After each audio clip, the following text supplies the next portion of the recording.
김지은은 48세로 서울 도심의 광고회사에서 근무하는 중년 여성이다. 그녀는 매일 아침 눈을 뜨자마자 빡빡한 일정에 직면한다. 남편 민호, 55세를 위해 아침 식사를 준비하고 회사 이메일을 확인하며 서둘러 사무실로 향한다. 민호는 과거 건설 현장에서 활기찬 엔지니어로 일했지만 2년 전 작업 중 비계에서 떨어지는 사고로 척추 부상을 입었다. 이제 그는 지팡이를 의지해 움직이며 만성 통증으로 인해 종종 짜증을 낸다. 왜 이렇게 느려? 배고프다고 민호가 소리치는 날이 많아졌지만 지은은 묵묵히 그를 돌본다. 그들의 두 자녀, 미국에서 유학 중인 큰아들 현우와 부산에서 대학교를 다니는 막내딸 수아는 각자의 삶에 바빠 가끔 전화하거나 방문할 뿐이다. 지은은 불평 없이 살아왔지만 마음 깊은 곳에서는 자신이 점점 사라지고 있다고 느낀다.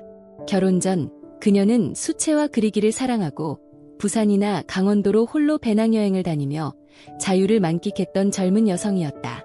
바다를 보며 붓을 들던 그 시절의 기억은 이제 먼 꿈처럼 느껴진다.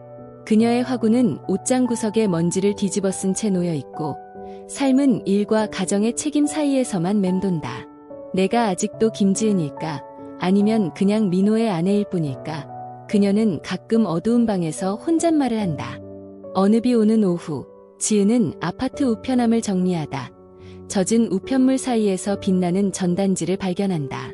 제주도의 하얀 모래사장과 푸른 파도가 그려진 전단지에는 익명여행 이름도 묻지 않고 비밀도 묻지 않습니다 라는 제목이 적혀 있다. 중년을 위한 하루짜리 여행 프로그램으로 신분을 드러내지 않고 제주를 탐험하며 일상의 무게를 내려놓을 수 있다고 광고한다. 바람이 당신의 모든 근심을 날려줄 것입니다. 자유로운 자신을 찾아보세요. 전단지 하단의 문구는 지은의 마음을 흔든다. 그녀는 웃으며 전단지를 가방에 넣었지만 그날 밤 김치찌개를 끓이며 제주의 바다가 떠올랐다. 결혼 전 부산 해변에서 그림을 그리던 기억이 되살아난다. 한 번쯤 나를 위해 뭔가를 해도 괜찮지 않을까? 지은은 망설이며 전화기를 든다. 민호는 곧 병원 정기검진이 있고 수아가 주말에 집에 와서 아빠를 돌봐줄 예정이다. 지은은 전단지에 적힌 번호로 전화를 걸고 친절한 여성의 목소리가 들려온다. 이번 주 토요일 제주 당일 코스 예약 가능합니다. 아침 7시 출발, 저녁 9시 도착이에요. 지은은 잠시 망설였지만 예약할게요 라고 답한다. 전화를 끊 차 심장이 두근거렸다. 25년 결혼 생활 동안 남편을 두고 혼자 여행을 떠난 적은 없었다. 토요일 아침, 지은은 일찍 일어나 민호를 위해 흰쌀밥, 된장국, 시금치나물을 준비하고 약을 시간별로 정리해둔다. 업무 워크숍 때문에 외곽에 간다고 거짓말하며 그녀는 오랜만에 입는 꽃무늬 원피스를 꺼낸다. 앵초꽃 무늬는 희망을 상징하며 그녀의 젊은 시절을 떠올리게 한다. 제주 공항에 도착한 지은은 설렘과 긴장이 뒤섞인 기분으로 집합 장소로 향한다. 약 15명의 중년 참가자들이 모여있고 모두 가명을 사용한다. 지은은 대학 시절 절친의 이름인 수민을 선택한다. 그녀는 50대 초반으로 보이는 품위 있는 남성과 짝이 된다. 그는 자신을 준호라 소개하며 따뜻한 미소를 짓는다. 회색빛 머리카락과 차분한 목소리는 바다처럼 편안하다. 안면도 해변으로 향하는 버스 안에서 그들은 이야기를 시작한다. 준호는 사진을 좋아한다고 말한다. 제주 일모를 수천 장 찍었지만 바쁜 삶 때문에 요즘은 카메라를 거의 안 들었어요. 지은은 해물파전 이야기를 꺼내며 부산에서 먹던 파전 맛이 아직도 기억나요? 라고 웃는다. 놀랍게도 준호도 부산의 해물파전을 좋아하며 영화 기생충 과 부산행을 즐겨봤다고 한다. 대화는 자연스럽게 이어지고 제주의 차박과 현무암이 펼쳐진 창밖 풍경은 그들의 마음을 열어준다. 버스는 제주의 안면도 해변에 도착한다. 바다 내음과 짭짤한 공기가 지은의 폐를 채운다. 참가자들은 자유시간을 즐기며 일부는 목재보트로 낚시를 떠나고 다른 이들은 전복과 현무암 공예품을 사러 시장으로 간다.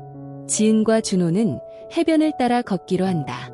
그들은 바닷가 카페에서 녹차 마차를 주문하고 창밖으로 펼쳐진 푸른 바다를 바라본다. 준호는 5년 전 아내의 불륜으로 이혼했다고 털어놓는다. 혼자 사는 게 외롭지만 사진은 저에게 작은 아름다움을 찾아줬어요. 지은은 민호의 사고 이후의 삶을 이야기한다. 남편을 사랑하지만 가끔 내가 누구인지 잊어버려요. 준호가 그녀의 손을 잡으며 말한다. 오늘은 수민 씨로 자신을 위해 살아도 괜찮아요. 오후, 그들은 성산일 출봉으로 향한다. 현무암 계단은 미끄럽고 바람은 세차게 분다. 지은이 비틀거리자 준호가 그녀를 부축하며 천천히 풍경이 우리를 기다려요 라고 다독인다. 정상에서 펼쳐진 노을은 하늘을 주황과 보라로 물들인다. 준호는 오래된 카메라로 웃는 지은을 몰래 찍는다. 자유로운 모습이 제일 예뻐요라며 미소 짓는다. 지은은 얼굴이 붉어지고 노을 아래에서 그들은 가벼운 입맞춤을 나눈다. 파도 소리와 함께 지은은 오랜만에 여성으로서의 설렘을 느낀다.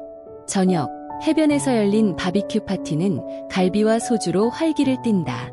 누군가 아리랑을 부르며 분위기를 돋운다. 지은과 준호는 몰래 빠져나와 별빛 아래 해변을 걷는다. 달빛이 바다를 비추고 파도 소리가 그들의 대화를 감싼다. 준호는 본명을 밝혔다. 이승우예요. 사진작가이자 대학교 강사죠. 지은도 김지은이라 밝히며 민호의 사고 이후의 고난을 털어놓는다. 승우는 이혼 후의 외로움과 사진으로 치유했던 시간을 이야기한다. 수민 씨, 아니 지은 씨와 있으면 처음으로 연결된 느낌이에요. 그들은 펜션의 승우방으로 향한다. 바다를 바라보는 창문 아래 그들은 서로를 끌어안는다. 육체적인 친밀함을 넘어 그들은 상처와 꿈을 나눈다. 지은은 민호와의 재정적 위기와 눈물로 보낸 밤을, 승우는 제주에서 별을 찍으며 애로움을 달랜 이야기를 꺼낸다. 지은은 오랜만에 여성으로서의 감정을 느끼며 앵초꽃처럼 다시 피어나는 듯하다. 제주 바다 위로 해가 떠오른다. 지은과 승우는 아침 햇살 아래 서로를 바라보며 미소 짓는다. 승우가 연락처를 교환하자고 제안하지만 지은은 눈물을 글썽이며 거절한다. 아름다운 꿈으로 남겨두고 싶어요. 그녀는 서울로 돌아가며 새로운 에너지를 느낀다. 집에서 민호를 더 인내심 있게 돌보고 저녁마다 수채화를 다시 시작한다. 민호에게 물리치료를 권하며 바다 그림을 그려줄게요 라며 웃는다. 3개월 후 민호가 축구를 보다가 가슴 통증으로 쓰러진다. 지은은 급히 구급차를 부르고 병원에서 심장 전문의가 이승우라는 사실에 충격받는다. 그는 심혈관과 과장으로 민호의 막힌 동맥을 스텐트로 뚫는 수술을 집도한다. 지은은 죄책감에 휩싸이지만 승우는 침착하게 수술 성공했어요. 안심하세요 라고 말한다. 복도에서 잠깐 만난 그는 운명은 우리를 치유의 기회로 이끈 것 같아요 라며 그녀에게 사진 커뮤니티에 참여해보라고 권한다. 민호가 회복 중인 병원 복도에서 지은과 승우는 잠시 이야기를 나눈다. 그날은 후회하지 않아요. 하지만 지금은 당신 남편의 의사일 뿐이에요. 승우의 말에 지은은 마음이 가벼워진다. 그는 그녀에게 자신을 돌보라며 제주 사진 전시회 소식을 전한다. 둘은 그날의 추억을 소중히 간직한 채 각자의 길로 돌아간다. 민호는 빠르게 회복하고 지은은 간병인 지원단체에 가입하며 비슷한 처지의 여성들과 교감한다. 승우가 보낸 제주 노을 사진과 바다는 언제나 당신을 기다려요 라는 메모는 그녀의 마음을 따뜻하게 한다.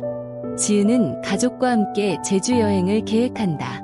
민호가 진짜 바다 보고 싶다며 웃는다.